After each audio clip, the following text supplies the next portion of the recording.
I'll be handing it over to our two authors of this brief. The brief is titled again, 5 Strategies for Supporting ECE Educators Through Career Advancement. So please join me in welcoming Drs. Rena Hallam and Christy Scheffler, who are going to share their work. And then on the other side of the short presentation, we'll hop into the breakout rooms and look forward to chatting with you then. Okay, I'll start. Is that okay, Christy? Okay, so hi, everybody. I'm Rena Hallam. I'm the Interim Dean of the College of Education and Human Development at the University of Delaware and co-director of research at the National ECE Workforce Center. Really glad to be with you today to really engage in a dialogue, have a conversation with you about ways to support ECE educators through career advancement, through professional development opportunities that are meaningful and help them make progress in their careers. So we wrote the brief, we shared that with you. So Christy and I are just going to talk through some of the strategies very quickly to kind of remind us, remind all of us what's in the brief. And then as Sherry said, we'll go into breakout sessions to have conversations about what you're doing. We can share what we've been doing and hopefully come up with strategies for all of us to move forward. Next slide. So just where did this all come from? So a group of us worked on an environmental scan information where we looked in the ECE literature for a number of topics related to the priorities for the ECE workforce, and career advancement is one of those priority areas for us. And so we looked at literature, like research-based literature, but we also looked at technical reports and state reports that can be really helpful kind of in the moment in terms of what folks are actually doing in states and local communities. And we also interviewed early childhood educators. So this is a compilation of all of that information related to this topic. We're thinking about delivering professional development with ECE educators with the idea of and it looks like, and this is a great audience. I've been looking at the chat and those of you who are here, what a great, nice mix of folks who are from different parts of the sector, both engaging, delivering professional development, but also thinking about designing it. So we're kind of in the right space, I think, to have these kind of conversations. But I do want to mention that this is not the whole story, of course. We all know how complex this issue is in terms of supporting and advancing the ECE workforce. So this brief is designed to look at just this one piece around so what are some strategies on the implementation piece, and knowing that implementation is not enough. However, I will say implementation doesn't get as much attention as it needs to in many cases. But so we know there are a lot of other systems pieces that need to be in place around scholarships, for example, those policy kinds of pieces, and what happens in the workplace to actually support ECE educators. But for this brief, we're just talking about kind of those implementation pieces that the literature suggests, and Christy and I in our own institute have found have been really useful in supporting the workforce in engaging, persisting, and finishing professional development and CDA types of programs help them be successful. So just a note that this is just a piece of the pie. So what we all know, and I know you all know based on your position and experience, is that most ECE educators, not all of them, but most, pursue formal training or work towards qualifications after they enter the workforce, right? So they're already working in a center, in a Head Start program, in a public pre-K or a family childcare. And I will say, and some of you already know this, I do a lot of work with home-based childcare and family childcare. So I want to make sure that we include some of the unique issues relative to that population. Because of that, a lot of educators face significant barriers to traditional degree programs, and whether that's the time that they're offered, the language that they're offered in, or even the content of what's actually offered, and whether that's actually relevant to the ECE setting or a home-based setting. And we know that strengthening the ECE workforce really means we need to respond to these challenges. So how can we, if we are serious about supporting career advancement and higher wages, how can we develop, design, revise, refresh, think about our current programs to make them more accessible to the ECE workforce, and also to support them and being successful in their careers? So again, Christy and I will go through these strategies. I'll do the first couple, then Christy will do the last few as we identify what we saw in the literature as we were thinking through what are the strategies that can help? And so the first strategy that we identify in the brief and are really excited to talk to you about is delivering coursework through a cohort model. So we use the word cohort, but I will say folks use different words to describe this practice. Some people might use community of practice. There's a lot of different words I think in the professional development literature, particularly depending on kind of where you sit sector-wise or what, if you're in higher ed, where you sit. But we use the word cohort. We also use the word cohort a lot here in Delaware. But what that means is that, early childhood educators go together and have an experience together to work through a professional development, a credential program, a CDA, an associate's degree, or a bachelor's degree. So they do it together. Why is that useful? What does the research tell us about that? What does our own professional wisdom tell us about that? Is that social support is really important. I mean, it's important to all of us. And social support in the context of those of working through this content, early childhood content, can be really helpful in supporting professional learning. It provides an opportunity for educators to engage in shared learning through a structured series of courses or experiences that lead to a credential.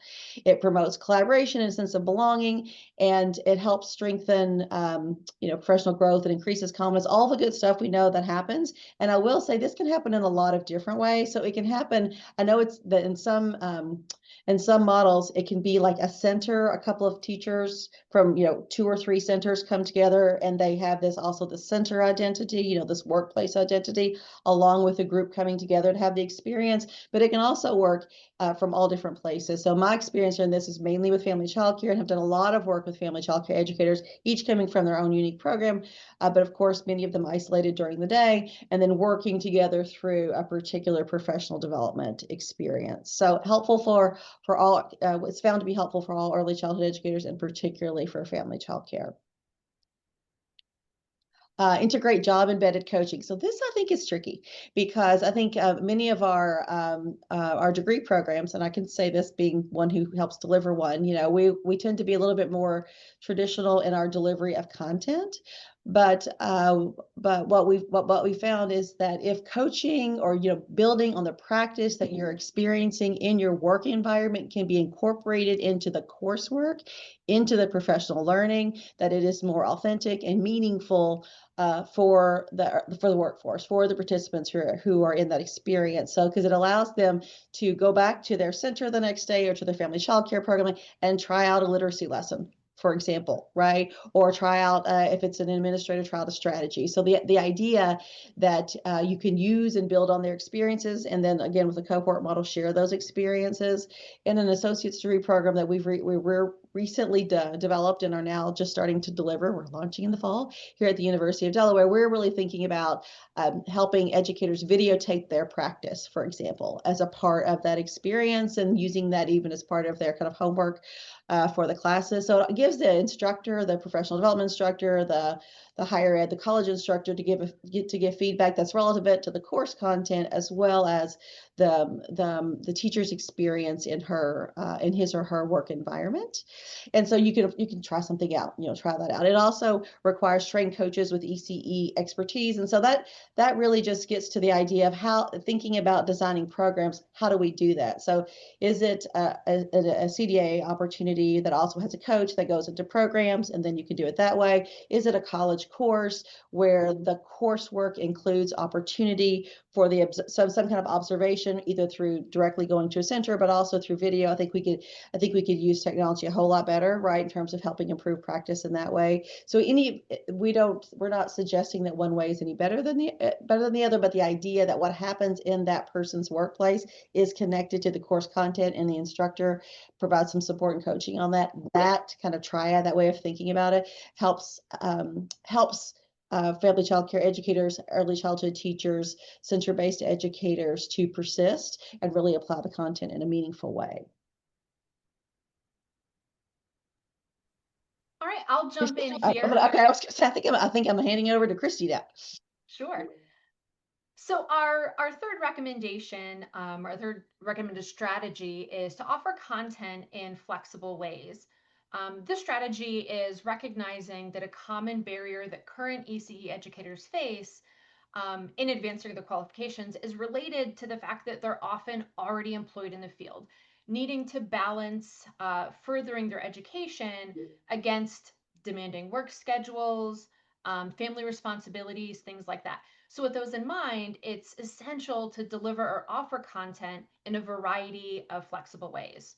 So that means, or it could look like offering coursework at times that are more convenient for the current workforce, like weekends, like evenings, offering coursework at more convenient locations, such as community-based settings, settings that they're already in. Things like this help to remove barriers to participation and engagement for the current workforce. A somewhat newer option, offering coursework online, also seems to increase access to educational opportunities for more people. It is noteworthy that with online offerings, programs are able to kind of implement additional strategies to make sure that they're ensuring high quality content and design. It's often necessary to provide strong technical support, and there's still some really good options to offer virtual opportunities to engage with peers as well. Kind of additional considerations when thinking about that online space. Flexible strategies are especially impactful, as Rena was mentioning, for family and childcare educators who do face really demanding work schedules. And also calling out that they're impactful for educators in rural and underserved areas as well, often who have limited, more local offerings available. Next slide. The next recommended strategy is to provide instruction in multiple languages. When we look at the ECE workforce, while there is a wide range across states and localities, over a quarter of ECE educators speak a language other than English. And educators often express how difficult it is to engage in higher level coursework in a language that's not their own. So offering multilingual instruction is really essential, providing coursework, providing training, materials and resources in educators' home languages helps to ensure that the full workforce has access to meaningful professional learning. And building on that a little bit, not only does the multilingual instruction recognize the linguistic ability in the workforce, it also strengthens educators' ability to serve the dual language learners who are in their programs. It's helping to kind of recognize and foster and grow teaching practices that incorporate children's home languages as well. Next slide. And the fifth recommended strategy is to offer responsive advising. This strategy is recommended in response to the varied circumstances, varied goals and backgrounds and experiences and personal contexts that educators bring. And responsive advising is a bit of a broad category. It means that advisors are able to support educators on a variety of topics that are relevant to them. Includes academic topics like academic planning, professional topics like career guidance or interviewing skills, and personal topics such as interacting with instructors or balancing coursework with outside responsibilities. We see that for responsive advising to be effective, advisors must be knowledgeable on the program and the system, really understand what those supports are that are needed, understanding career pathways and articulation agreements, as well as being able to work with educators from a variety of backgrounds and experiences. We see that having enough advisors to have smaller caseloads and being available through, again, those flexible options, weekends, evening times seem to strengthen educators' experience as well. Christy, I just wanted to add another thing to that. So because this is just a meeting I had yesterday with our associate's degree program, that within the responsive advising, you talk about the systems and all those things, but it also means there's some unique things like the scholarship program. And so in addition to navigating the existing university systems, oftentimes the advisors in the early childhood program also have to know external things. So not only the financial aid that's in the university or FAFSA and all those things, but also potentially navigating a whole nother source that doesn't relate to any of the other degree programs. So I just think that it's an added element, but it's important to know because that's oftentimes a primary source of funding for those students. Yes, excellent point. All right, and so in the brief, we highlight a few examples of what these strategies can look like in action. And one of those examples is from Massachusetts, the Early Childhood Fellowship Program at UMass Boston. There is a link in the brief if you'd like to take a deeper look. In a nutshell, the Early Childhood Fellowship Program is a bachelor's degree completion program for educators who've gotten started on their degree and most of whom currently work in ECE settings. The program is delivered using a cohort model for coursework, and it also incorporates additional kind of group opportunities, learning communities, and networking activities. It incorporates coaching to support teaching practices within their ECE settings.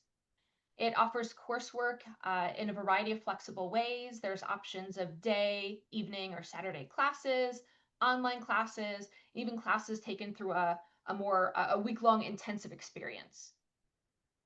The program incorporates responsive advising and mentoring, includes personalized tutoring and academic supports.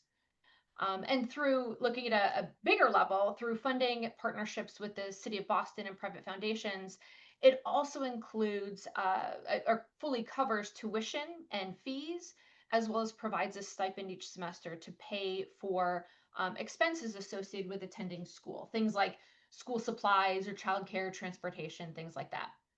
And there is a thorough evaluation taking place, but initial evidence looks very promising. There's over 80 fellows that have been admitted, and they're showing high GPAs and graduation rates, and graduates are stepping into lead teacher roles and supervisory positions in their ECE settings. And finally, along with the overview of recommended strategies, in the brief, we also include a few considerations for systems leaders or implementation leaders to keep in mind when moving forward with these practices.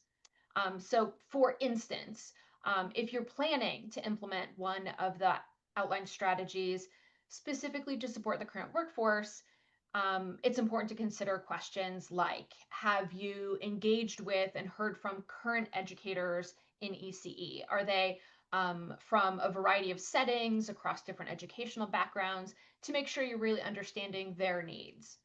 Have you engaged with the full mix of implementation partners, institutes of higher ed and PD agencies and state administrators? Thinking about things like, how are you going to market the supports to ensure awareness? How are you going to collect data across stakeholders? If you're working on implementing one of the strategies in supporting the current workforce, it's important to consider things like with job embedded coaching, for instance, how regularly are coaches discussing goals with educators, observing practices in the classroom, providing opportunities for reflection and feedback.